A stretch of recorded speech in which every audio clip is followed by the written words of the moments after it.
Soy Enrique Lascano y les saludo como siempre en nombre de todas mis compañeras y compañeros de este equipo de trabajo, por supuesto, de Mexiquense Noticias. ¿Cómo le fue en la semana? Cuénteme cómo estuvo su semana. Espero que haya tenido una semana pues de muchos éxitos, de muchas realizaciones, pero ya lo sabe usted, sobre todo de mucha salud. Así es que bueno, contando con ello, qué bueno que nos acompaña. Vamos a tener una semana para análisis muy interesante, cosas en el ámbito nacional, internacional, a no dudar. Y tenemos a un periodista, gran periodista, para que nos ayude a entender esta semana. Pero ya sabe usted que aquí consideramos que una imagen vale más que 1000 palabras. Así es que, si me lo permite, iniciamos como siempre con las imágenes informativas de la semana.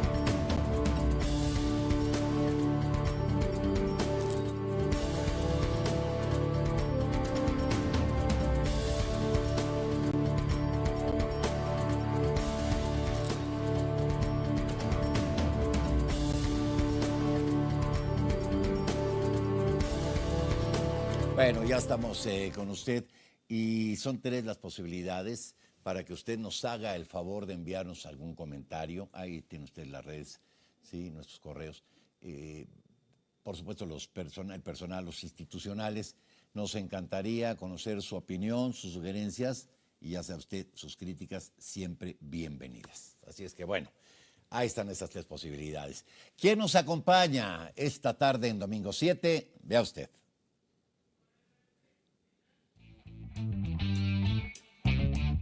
Arturo Suárez Ramírez es un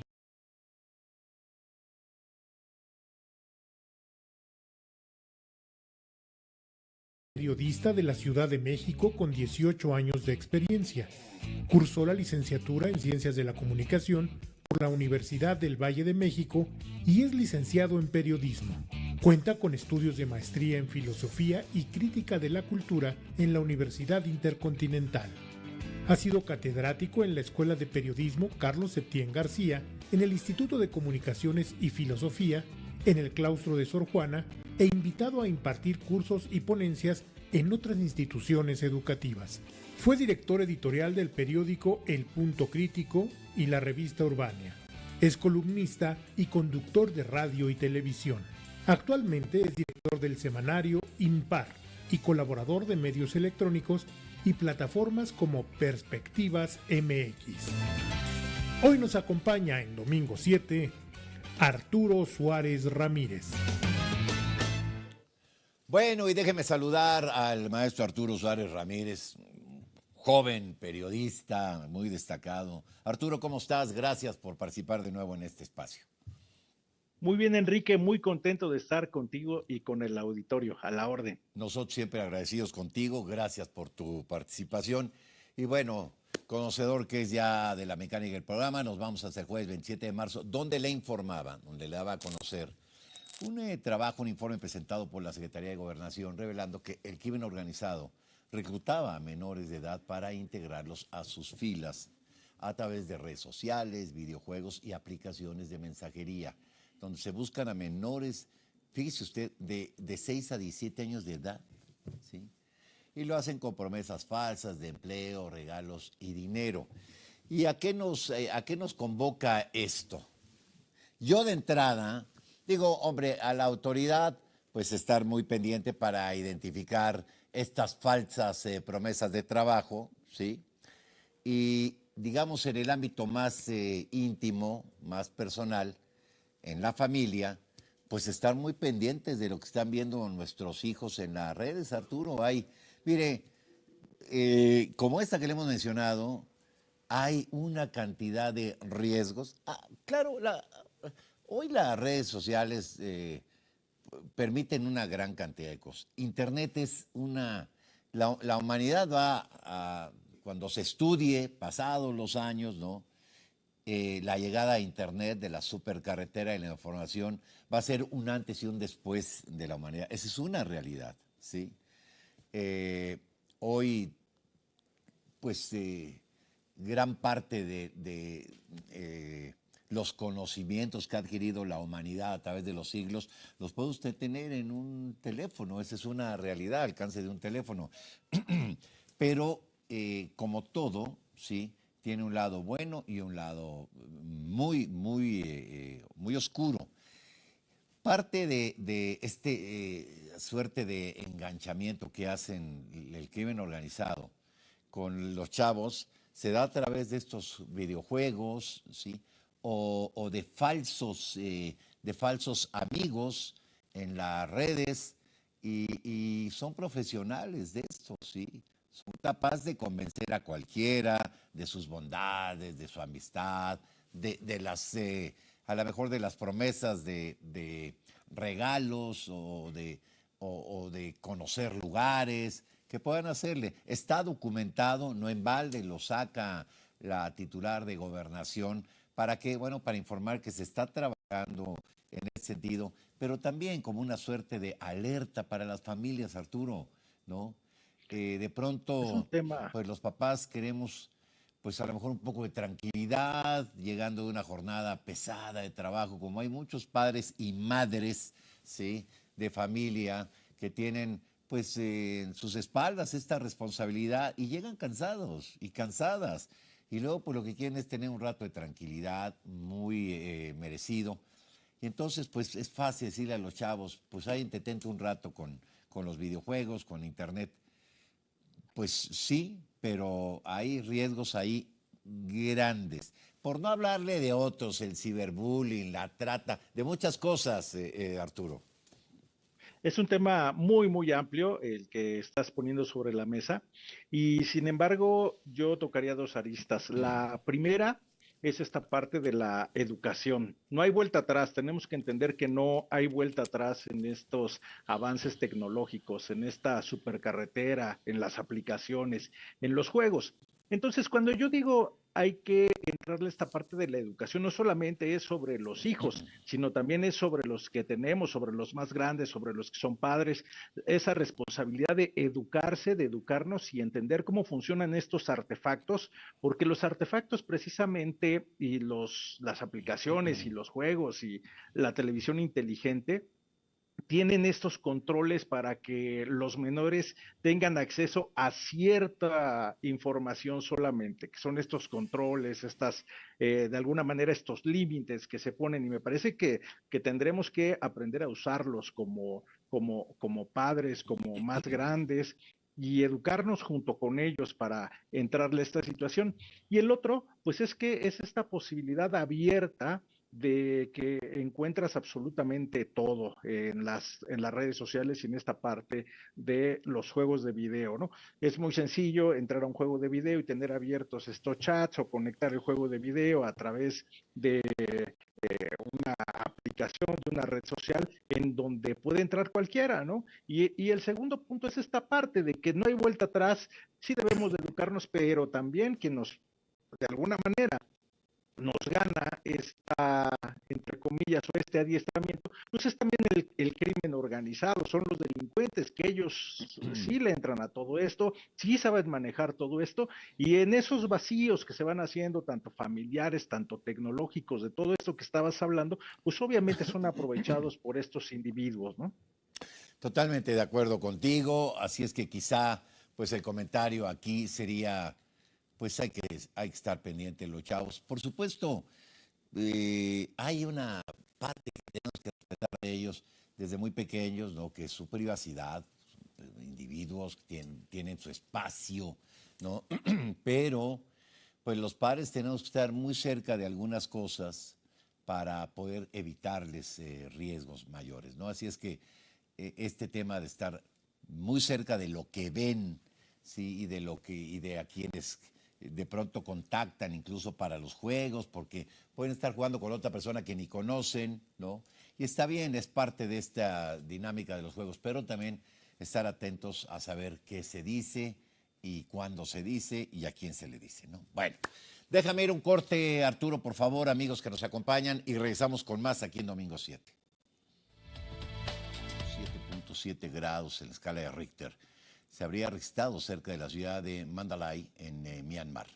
Autoridades locales habrían señalado que el movimiento telúrico habría dejado, mire, ya van, bueno, en este momento que estoy, ahí tiene usted imágenes, ¿no?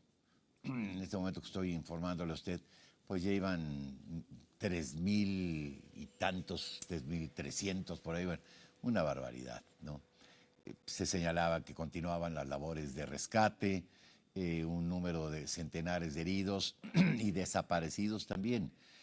Esto, pues nos muestra varias cosas. Mire, nos muestra, por supuesto, la fragilidad de los seres humanos ante la fuerza de la naturaleza. Es una realidad, ¿no? Podemos construir grandes territorios, grandes edificios del tamaño del ego de los seres humanos, ¿no? A lo mejor enormes rascacielos, pero siempre la naturaleza va a tener este poder extraordinario de, ¿no? Así como es creativa, de poder destruir construcciones enormes y pues revisar a lo mejor en los países donde pasa esto, donde se ha dado estos grandes sismos, pues la normatividad para la construcción. En México, la verdad es que después de los sismos de 85, pues hubo una normatividad mucho más rigurosa para la construcción de edificios. Hoy se vive ahí en Myanmar un drama que hemos vivido los mexicanos no pocas veces, que es la pérdida de miles de vidas, Arturo. Conocemos, sabemos lo que están viviendo y por supuesto nos solidarizamos, pues no solamente como, perdónenme, como personas, como seres humanos, sino también como nación. Se están viviendo momentos muy complicados, muy duros, ¿no? Para muchas familias allá en Myanmar, Arturo. Sí, y que nosotros, de alguna manera, los que nos ha tocado vivir aquel terremoto del 85 y luego el del 2017, pues son imágenes que no dejan de ser dolorosas, aunque no sean parte de nuestro país, sino aunque nos quede realmente relativamente geográficamente lejos este lugar. Esas imágenes son tan cercanas a nosotros, son tan dolorosas y bueno, no deja uno de sentir escalofrío. Yo no sé si tú tuviste la posibilidad de ver algunas otras imágenes de algunas parejas que están en un edificio de estos rascacielos hasta la parte más alta en algunas albercas, ahí están, y cómo se salvaron realmente, ¿no? Pero esta No, pero cifra que otra, Arturo, seguirá creciendo, otra de una grúa, de un operador de una grúa de estas sí, enormes que están trabajando a decenas de metros y el hombre sale expulsado por los cielos a decenas de metros de altura, ¿no? Muy se limpia fuertes, ventanas muy también, sí, fuertes. sí. Insisto, se están viviendo momentos muy complicados, muy serios, y aquí yo creo que habría que resaltar ante esta tragedia la parte de la solidaridad de los países, ¿no? A nosotros nos tocó en 85 y luego en 2017. Yo creo que son fundamentales las primeras horas, evidentemente la reacción de los gobiernos, del gobierno de este país, el gobierno local, pero también la solidaridad de otros gobiernos, estos equipos de rescate que van de todo el mundo a apoyar esta situación. Y bueno, ya vendrá el recuento de cuántas víctimas, de cuántas historias se están generando en este momento. Y obviamente, por más duro que sean estos sucesos, pues tendrán que aprender ellos, así como nos tocó en nosotros en 85, cambiar la normatividad que tú ya decías, y luego en 2017 se puso a prueba otra vez. Vamos a ver de alguna manera, pues qué experiencia les va a dejar a ellos, ¿no? Sí, estoy totalmente de acuerdo contigo. Y una de las cosas que hicieron presentes muy rápido fue la solidaridad internacional con este país muy lejano en lo geográfico, pues, pero cerca en el sentimiento de que sabemos lo que están pasando, lo que han vivido, lo hemos vivido en repetidas ocasiones aquí en México. Y siempre que hay un evento de este tipo, Arturo, nos tienen que hacer reflexionar sobre que nosotros vivimos una circunstancia que en cualquier momento puede sorprendernos con un sismo. Vivimos en una zona sísmica, no nos vamos a cambiar de ahí, ¿sí? No nos podemos mudar de país. Entonces vivimos en una zona donde se dan este tipo de fenómenos y lo que tenemos que aprender es a tener una cultura de la prevención siempre, porque resulta que vemos, le ruego una disculpa por favor, resulta que vemos siempre lejanos estas circunstancias, ¿no? Aunque las hemos vivido ya como sociedad y hemos estado a la altura del reto, los ciudadanos, la autoridad, tenemos que pensar pues que ahí está y que en cualquier momento nos puede dar un susto. El tema de los movimientos telúricos no tiene palabra de honor, no sabemos cuándo, y esa es una realidad. Hemos logrado, la tecnología ha logrado que de pronto una alarma nos avise unos 30, 40 segundos antes de que empiece a sentirse, cosa que ha permitido salvar muchas vidas, hay que decirlo, porque en ese tiempo aprovechas para ponerte en un lugar seguro. Pero no podemos evitarlos, así es que bueno, pues ya que lamentablemente se nos presentó este asunto, pues recordar Arturo, que pues vivimos, cuando menos en México, en una zona sísmica y recordar que pues tenemos que ir avanzando en una cultura de la prevención. Yo nada más diría, Enrique, que tenemos que participar, ¿no? Cuando hay estos simulacros, cuando Claro. tenemos que hacer estas rutas de evacuación en casa, tener los documentos pues importantes en algún lugar, puntos de reuniones. La verdad es que ojalá nunca los ocupemos, ¿no? Estas Claro, medidas, claro.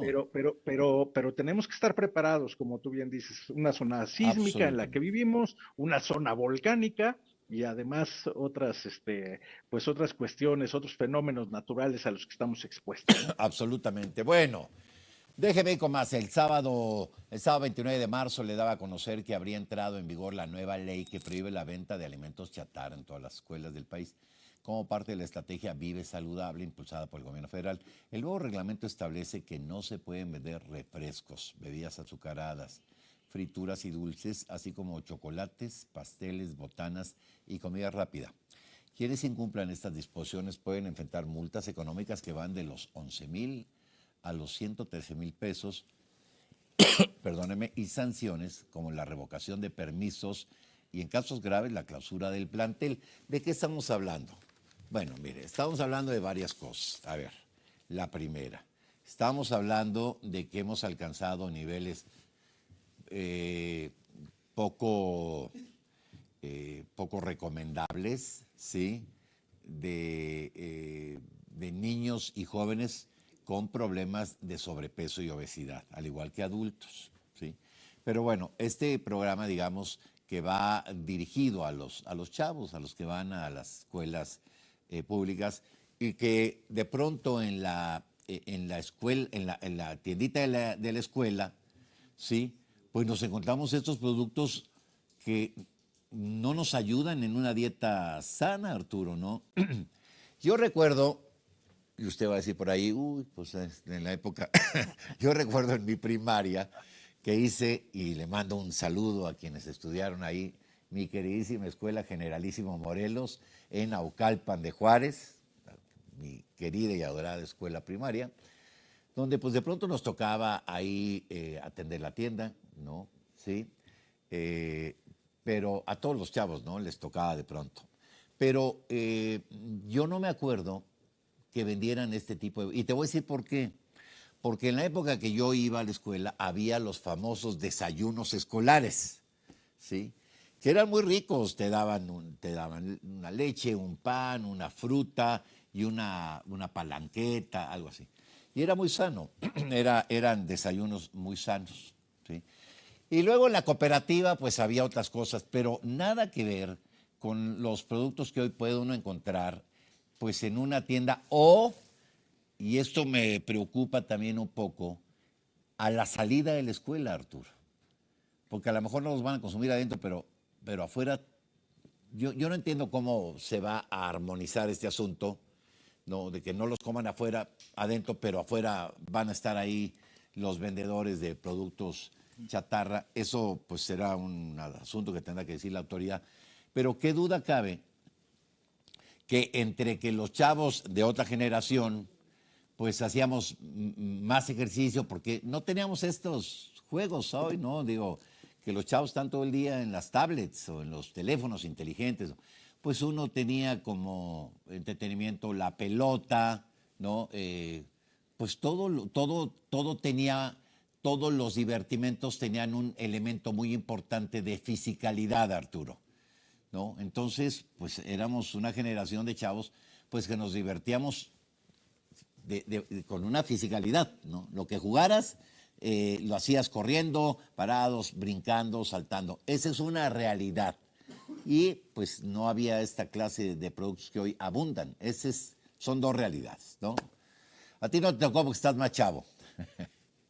Sí, sí me tocó realmente esa parte de la parte física, ¿no? De correr. Ahí el problema era ahora ponlos quietos a los grupos de primaria, ahora ponlos quietos con la pelota y todos corriendo ahí. Y yo recuerdo también la venta de jícamas, de pepinos, etcétera, etcétera, ¿no? Cosas, pues sí, de alguna manera Pues más más sanas. sanas, naturales, sí.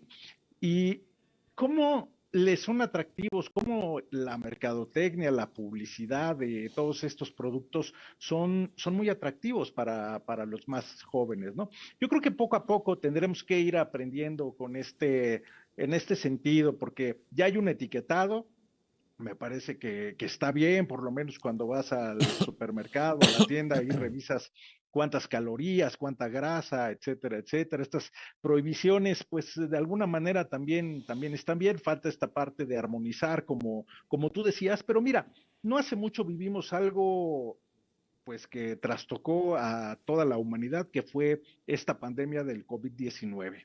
Y qué importante hubiera sido tener bajos índices, hablo por nosotros, por el país, bajos índices de personas que no fueran diabéticas, de personas que no tuvieran hipertensión, y seguramente tendríamos unos números mucho mejores en esta parte de la pandemia. Y a mí me parece que esto es parte de esa prevención, ¿no? Los gobiernos, nuestros gobiernos, tienen que apostarle a la prevención, pero no nada más nuestros gobiernos, nosotros mismos tendremos que aprender a tomar menos refresco, a comer menos papitas, ¿no? Como se les dice regularmente o popularmente. Creo que tenemos que educarnos en esa parte también, en la parte de lo que ingerimos, cuánta cantidad de azúcar nos metemos.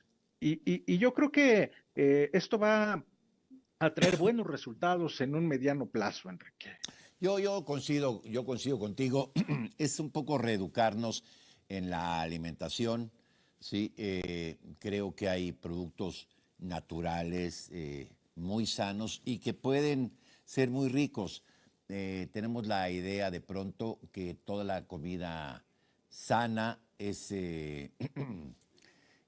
no tiene sazón o es desagradable. No, la verdad es que hay cosas verdaderamente exquisitas, ¿sí? En las verduras, en las frutas. Entonces, pues es cuestión de aprender y de hacer un compromiso. Sobre todo, repito, aquí, de nueva cuenta, en la casa, ¿no? Ayudar a los chavos ayudarlos a que puedan tener una dieta sana. Porque a lo mejor para los papás es más cómodo decirle, mira, ahí te van 20 pesos, cómprate una golosina, ¿no? Entonces, bueno, pues para los chavos también resulta más cómodo, ¿eh? Si nosotros los ayudamos a mandarles pues a lo mejor algún producto, alguna fruta picada, algo y que puedan ellos, lo que tú decías, las jícamas, esto puede ayudar mucho y esto y por supuesto lo otro también, lo otro que hablábamos, que es pues ponerlos a hacer una actividad física que también va a ayudar a la reducción pues del sobrepeso, ¿no? Así es que bueno, pues vamos a ver y evaluaremos pues en un tiempo razonable cómo ha ido funcionando este programa. Por lo pronto, me está pidiendo una pausa, mi querido Arturo Suárez Ramírez, que hoy nos acompaña. Vamos a un corte y dejamos con más aquí en Domingo 7, no se vaya.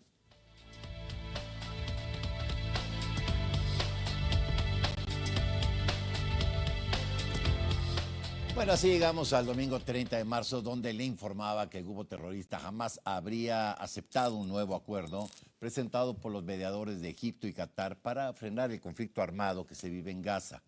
Por su parte, la oficina del premier de Israel, Benjamin Netanyahu, confirmó la recepción de la propuesta. No obstante, no se había emitido en ese momento una respuesta a este respecto. Lo que le puedo decir a usted es que en días pasados se rompió la tregua, o al menos eso hubiera dicho Hamas, y había habido más de 1,000 muertos en ese momento del rompimiento de lo que era un alto al fuego. Después ha habido intermitentemente acciones o el envío de misiles de un lugar a otro, y lo que ha sido un pretexto para reanudar hostilidades. ¿Qué duda cabe que es un conflicto que a estas alturas ha resultado de un costo en vidas altísimo, ¿sí? Lo que pues quizá no se esperaba en un momento, ¿no? En aquel desafortunadísimo día, un día sagrado para los israelíes, donde jamás entró por aire, mar y tierra. Y pues hay que decirlo, bueno, pues asesinaron a más de 1,250 personas, niños, mujeres, incluso jóvenes que estaban en un concierto por la paz. En fin, ahí inició una escalada violentísima, ¿no? En un principio, pues incluso naciones que pues con cierta frecuencia disienten de las políticas de Israel, pues aprobaron una respuesta, porque en realidad había sido un ataque, pues, verdaderamente cruel, ¿sí? Sin embargo, después, tiempo después, meses después, ya la figura de defensa propia, ¿no? Sí, de legítima defensa, pues se había rebasado, y hoy pues estamos ya ante circunstancias muy graves, ¿no? De deterioro de algunas relaciones de Israel. A Antonio Guterres, secretario general de la ONU, lo han declarado persona non grata, y la preocupación de distintas instituciones de derechos humanos en el mundo que empiezan a hablar ya de asesinatos o crímenes de lesa humanidad, o ya lo hablan. Entonces ya está resultando verdaderamente un conflicto de altísima, de enorme preocupación, sí, para la comunidad internacional, pero de altísimo costo de vidas, Arturo. Sí, la verdad es que esta figura que tú decías de alguna manera hasta justa, y lo podemos entrecomillar, de esa respuesta se desgastó, y aquello que se suponía sería una incursión rápida, una incursión en donde pues evidentemente iba a haber víctimas, se ha ido pues Diluyendo. alentando, y ha ido pasado el tiempo, y lo terrible de las cifras, porque todos los días se cuentan muertos, todos los días se cuentan heridos, todos los días los niños, los infantes pues pierden eso, precisamente esta posibilidad de ir a la escuela, de ser infantes, de jugar, simple y sencillamente no se puede, ¿no? Por este conflicto en aquel lugar. ¿Y sabes qué es lo más preocupante? Que no se le ve por ahora. Evidentemente a estos ceses al fuego no se ven cercanos otra vez, pero todavía menos se ve cercano un punto final a este conflicto. No sé cuánto tiempo más vaya a pasar, pero lo que sí sabemos es que todos los días se siguen contando muertos, víctimas, y evidentemente también la destrucción, la parte de los dineros, ¿no? En un conflicto como este, pues nadie gana, y poco a poco se va desgastando todas esas partes que de alguna manera pues fueron aliados en un inicio, y al final pues ya no hay manera, ¿no? De sostener estos apoyos hacia esta parte de Israel. Sí, ha sido realmente un conflicto muy complicado. Digamos, el tema mediático, ¿no? Cambió, digo, a las pocas semanas del conflicto, y empezó a ver, o se empezó a informar de cosas que verdaderamente superaban ya lo que decíamos, ¿no? El recurso de una legítima defensa. Ya. Y en algún momento, uno de los ministros del gabinete de Netanyahu decía, hablaba de esto de lo que hemos hablado en algún momento aquí, cuando se dio la segunda intifada, el grupo Hamas dijo, nosotros vamos a estar aquí hasta que exterminemos al Estado judío, o ellos a nosotros. Y es muy complicado tener un vecino con el que cada vez que asomas la cabeza a la calle trata de volártela, ¿no? A ti o a tus hijos o a tu familia, tal, ¿no? Y cuando uno revisa ya desde una visión geopolítica, de una visión de realpolitik, todos los intereses que hay en un conflicto como este, ¿no? Y la realidad del día a día de los palestinos y los israelíes, ¿no? En medio con grupos estos, pues como en varias regiones operan de ahí, el grupo Hamas, el grupo Hezbollah, de pronto, pues los apoyos de países como Irán o parte de Líbano o parte de Siria, lo convierte en un cóctel verdaderamente explosivo y difícil de poder aterrizar, digamos, en una hoja de ruta que lleve a un plan de paz de largo aliento, Arturo. Es muy difícil de digerir y es muy difícil de ponerse de acuerdo, ¿no? Yo insisto, las semanas pasan, los meses pasan y no se le ve salida a este conflicto y desafortunadamente, pues organizaciones como las Naciones Unidas, como algunas otras, no les queda más que los llamados, pero incluso esos han perdido fuerza. No hay manera. No hay manera. Pues ya lo dijiste bien, quizá con esta frase de no hay manera pudiéramos cerrar el análisis de esta nota. Parece que por el momento no hay manera. Bueno, nos vamos al lunes 31 de marzo, donde le da a conocer que elementos de seguridad habrían incautado 10 millones de litros de diésel, armamento y vehículos en el puerto de Tampico. Autoridades señalaron que este aseguramiento es resultado de las labores de inteligencia y colaboración interinstitucional, donde cada una de las instituciones involucradas desempeñó un papel clave para garantizar la seguridad nacional y el respeto al Estado de Derecho. Las acciones se realizaban en estricto apego a la legalidad, con pleno respeto a los derechos humanos. Pues oiga, no, qué barbaridad, ¿no? Fíjate lo que iba a entrar a México, ¿no? Y esto, pues mira, está bien, ¿no? Habla de lo complejo que son las redes internacionales de delincuencia, ¿no?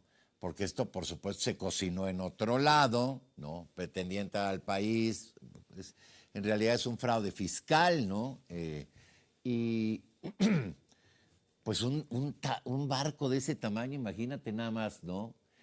Entonces nos damos cuenta el grado de capacidad operativa que tienen estos grupos delincuenciales, Arturo, contra los que se tienen que enfrentar pues todas las naciones del mundo, ¿no? Incluida, por supuesto, la nuestra. Y también me da gusto reseñar esto o retrotraer la nota, porque habla de este concepto de inteligencia que ahora está aplicando la nueva administración, ¿sí? Un concepto de inteligencia para el combate al crimen organizado, ¿sí? Haciendo un seguimiento de las líneas del dinero, o sea, todo esto que, pues, los conceptos de inteligencia, o el concepto de inteligencia, permiten en el combate al crimen organizado. A mí me parece que no es poca cosa, como bien dices. Y yo destacaría o rescataría esta parte positiva de esto que es tan negativo de la parte del tráfico de combustibles, ¿no? En este sentido, yo diría el mensaje también que se manda para que estos grupos delictivos, estos grupos delincuenciales, también organizados, también estructurados, que no solamente operan en México, sino son internacionales, pues sepan que hay inteligencia en el país y que sepa que sí les va a pasar algo si están, transgrediendo la ley. Yo creo que ese mensaje resulta muy bueno para lo que está haciendo el gobierno federal, ¿no? Y esta parte de las colaboraciones también con otras instituciones internacionales. Sí, a mí me parece que sí, habla también de una colaboración internacional entre agencias de seguridad, ¿sí? Y entre los tres niveles de gobierno también, Arturo, aquí en México, pues, ¿no? Ya ahí, pues este buque ahí en Tampico, pues, ¿no?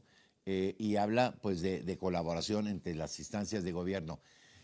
Habla de cómo tendría que ser finalmente el círculo virtuoso para atacar la criminalidad, ¿no? Colaboración, el uso de la tecnología, el uso de la inteligencia.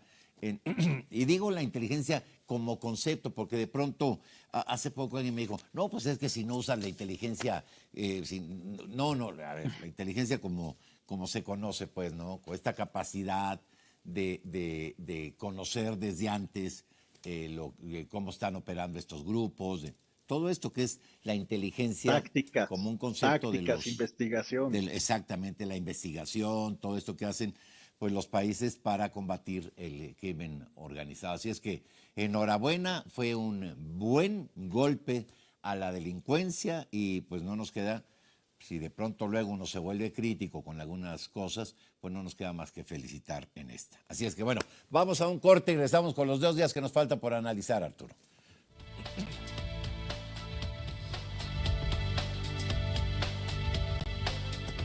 Bueno, ya estamos de nueva cuenta con usted y así llegamos al martes 1 de abril, donde le informaba que la presidenta de la República, la doctora Claudia Sheinbaum Pardo, habría revelado que existen más narcotraficantes que podrían ser trasladados hacia los Estados Unidos.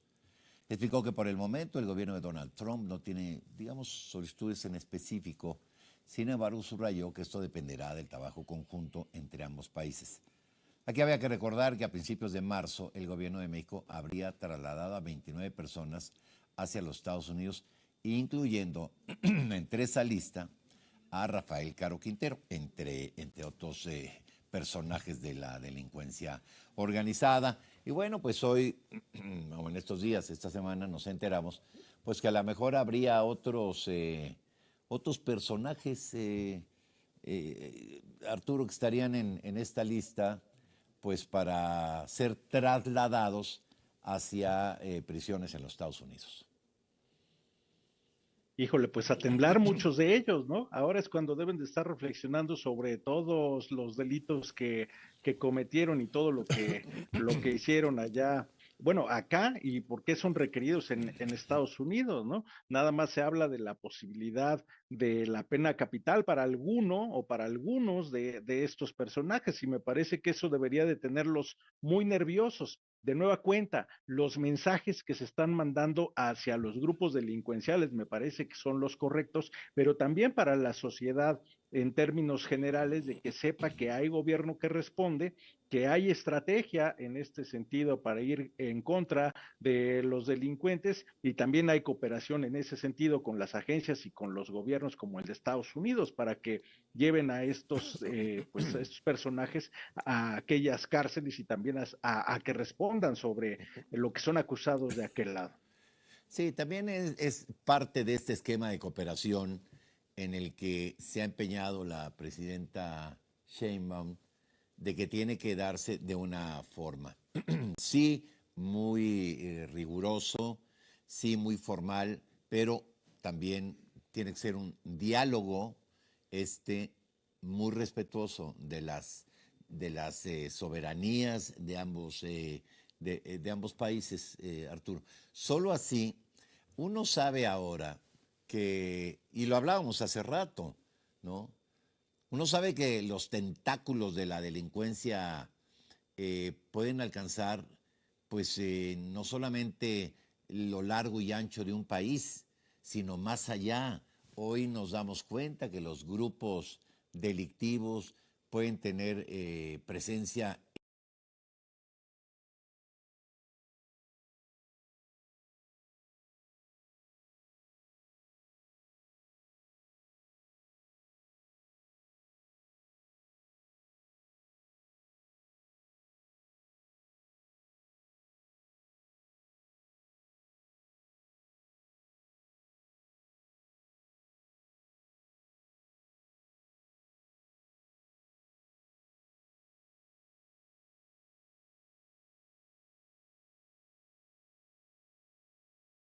No sabemos si esto se concrete con estos posibles 29 o algunos otros.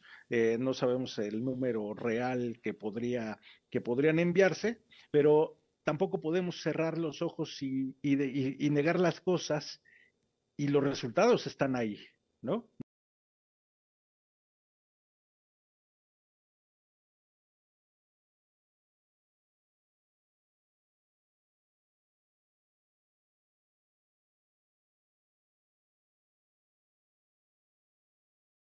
También de este lado. Porque bueno, qué duda cabe que claro que hay un beneficio para los Estados Unidos, pero también para México, porque muchos de Claro. estos son promotores de la violencia, como los ha calificado bien la administración de la presidenta Sheinbaum. Y se han detenido, déjeme decirle a usted, en estos 5 meses de gobierno de la presidenta Sheinbaum, a más de 17,000 de estos personajes, claro, algunos con menor o mayor jerarquía que otros en el mundo de la delincuencia, pero son 17,000 personas que están ya fuera de circulación y dejando de hacer actividades ilícitas y de generar violencia, Arturo. Y eso es importante. Yo creo que esa es la mejor ganancia, ¿no? Entender que se está trabajando para minorar esta violencia en la que nos hemos metido, no de ahora, de hace muchos, muchos años, ¿no? Me parece que se va por un camino correcto. Como dices, habrá que ser muy cuidadosos en las formas para que esto pues siga avanzando como parece que va avanzando de buena manera.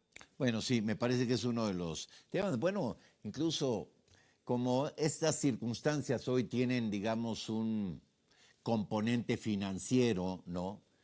Pues nos damos cuenta, y lo decía la presidenta Sheinbaum hace unos días, por ahí del jueves, si mal no recuerdo, cuando hablaba de esta circunstancia especial que tuvo México en el tratamiento de los aranceles, y decía, esta cooperación respetuosa que estamos teniendo, pues nos permitió no estar en la lista que presentaron ese día, el jueves, ¿no? Cuando presentó la presidenta Sheinbaum del Plan México, también decía, eventualmente podríamos también bajar estos del aluminio y el acero al 12 y bajarlos aún más si seguimos trabajando y se sigue, digamos que, eh, pues impidiendo el paso particularmente de fentanilo a los Estados Unidos. Así es que sí habla bien de una cooperación que le ha traído beneficios a ambos lados de la frontera. Bueno, y nos vamos, si me lo permite usted, con el último día a analizar. Llegamos al miércoles 2 de abril, donde le informaba yo que el Vaticano habría conmemorado con una misa el 20º aniversario luctuoso del Papa Juan Pablo II. Recordar que durante todo su pontificado, Juan Pablo II habría visitado México en 5 ocasiones y donde había sido, pues mire, recibido pues con un enorme cariño, hay que decirlo, ¿no? Aclamado por su trabajo, su vida en un impulso evangélico y de reformación del derecho canónico. Hablar de Caro Voltila, pues es hablar de un hombre que tuvo un impacto, sí, en la vida pastoral, sí, en la vida espiritual, en la renovación de una iglesia, pero también, Arturo, y esto hay que tenerlo claro, en un impacto en la vida política enorme. hay quien ubica al Papa, pues como junto con otros personajes, por supuesto, como Mikhail Gorbachev, como Reagan y Margaret Thatcher, pues como quienes terminaron con el comunismo y derribaron no solamente el muro de Berlín, sino el bloque de Europa del Este, el bloque comunista de Europa del Este. Un personaje importantísimo del siglo pasado y de principios de este siglo. Yo creo que un buen trabajo en la parte de la Iglesia Católica, que siendo monolítica, bueno, tiene que seguir esas líneas, pero el trabajo político que hizo, el trabajo referencial, un papa polaco en plena cortina de hierro, ¿no?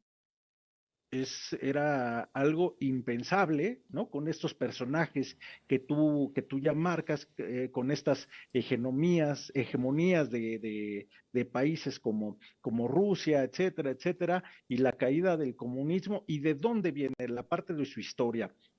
Pero además agregaría yo, se convirtió en un mártir aquella vez que lo tirotearon ahí en la plaza de San Pedro, ¿no? La verdad es que fue un tipo que supo que se hizo un gran líder, ¿no? Con luz y sombra, porque todo mundo somos luz y sombra, pero un personaje importantísimo, insisto, del siglo pasado y de este siglo, con los personajes que le tocó, pues de alguna manera vivir y convivir y además mantener sus ideologías, ¿no? Sí, el Papa, que por cierto, pues ha sido el que más años ha estado en el entorno de San Pedro, fue un Papa muy cercano a México, fue su primer viaje pastoral. No puedo yo dejar no puedo olvidar el fervor que generó la primera visita de Juan Pablo II a México, en donde verdaderamente las calles se desbordaban, ¿no?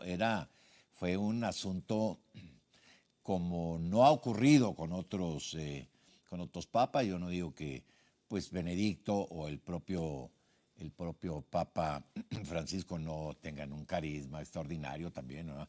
Pero Juan Pablo tenía este carisma particular ¿no? Aprendió a hablar español para venir a México.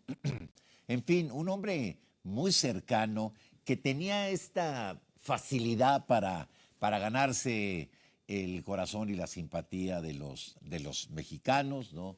Sus visitas a nuestro país, a distintos lugares, no cabe duda que fueron aquel atentado, un 6 de mayo, donde se recuerda a la Virgen de Fátima por un turco, por Ali Akka, ¿sí? Con el que luego platicó, ¿sí? En la celda. Recordarás esa imagen donde el Papa está conversando con él en prisión. Pues digo, me parece que fue un Papa que le vino bien a la Iglesia después de aquel breve papado de 33 días de Juan Pablo I, un hombre que murió pues de manera todavía medio extraña para muchos, ¿no? Para ahí los amantes de las teorías de la conspiración siguen, ¿no? Pero recordar a este hombre que para México, repito, en particular, fue un papa extraordinario en el cariño y en este encuentro pues de líder de la iglesia, pues digamos mayoritaria en términos de fe de los mexicanos, con el líder de esta iglesia. Nunca había venido un papa a México, Pablo VI nunca vino, Juan XXIII, en fin. Entonces creo que ocupa y ocupará un lugar muy importante en la Grey Católica de nuestro país. Me parece, Arturo. Sí, y decías la primera visita con problemas en Latinoamérica y de México, la parte sur-sureste, con aquello de la teología de la liberación, que Sí. también vino, ¿no? Importante. Y esa primera visita, pero la última visita, una visita muy dramática ya Muy por su dramático. enfermedad, una visita donde ya no era aquel papa, Ya ya muy era un papa débil. pues de enfermos. pero con todo y eso creo que mostró esa fortaleza de lo que siempre fue. Fue un gran personaje en muchos sentidos, ¿no? En muchos sentidos. Ya lo dijiste y lo dijiste bien. Yo con eso me quedo. Arturo, mil gracias por estar de nueva cuenta en este espacio con nosotros. Te agradezco mucho. No, pues como siempre agradecido contigo y con el público, mi querido Enrique. Muchas gracias. Hoy aquí en Domingo 7, Arturo Suárez Ramírez. Gracias por habernos acompañado. Yo soy Enrique Lascano. En nombre de todas mis compañeras y compañeros de este equipo de trabajo, por supuesto, de Mequense Noticias, que tenga usted un venturoso fin y principio de semana. Buenas tardes y hasta el próximo domingo.